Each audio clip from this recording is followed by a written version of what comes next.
So here are the 5 reasons why when you try to make a change when it comes to your relationship with food, you keep quote unquote failing, which is what you tell yourself.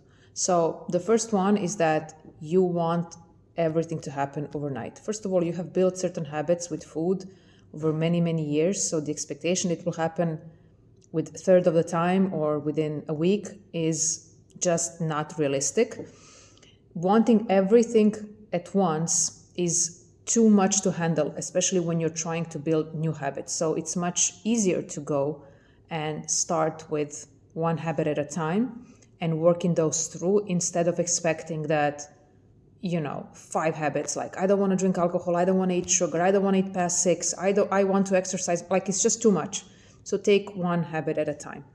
The second, I would say, reason why you are not keeping with the progress when it comes to changing your habits is the all or nothing thinking. So you're either like on a good track, which is for you perfection, or if you slip, you'll allow yourself to go a couple of steps backwards, meaning you feel like you're failing instead of trying to understand that you're learning from this and there is no perfection.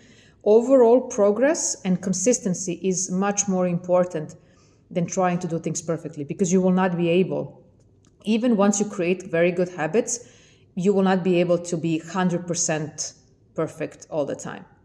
The third reason why you feel like you cannot change your habits are some of your core beliefs. Now, core beliefs such as I don't deserve this, I don't deserve to be happy, I'm doomed to look like this, I tried everything, nothing works for me, I'm a lost cause, etc., etc. The problem with those, obviously, is that you start to kind of act according to those beliefs and you start to behave as if you are not worthy, as if you cannot make a change. So it's very important to pay attention to those beliefs and see where they come from and work through them so that you do always the complete opposite once you start thinking in such a negative way. Past traumas also influence quite a bit. Any codependency, lack of attachment, neglect, any type of abuse that you could have experienced may come, if it's not something you have been working on, they can come later on in life and manifest itself as a feeling that I am not worthy.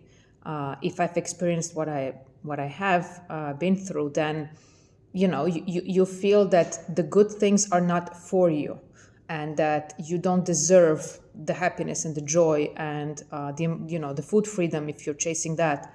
But instead you stay locked in that still traumatic experience.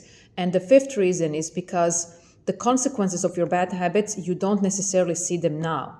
You will see them in the future. But we are so focused on the now that you don't understand why I should change this. Like, I am kind of dealing with my habits rather okay. I don't need to do this right now. And you procrastinate.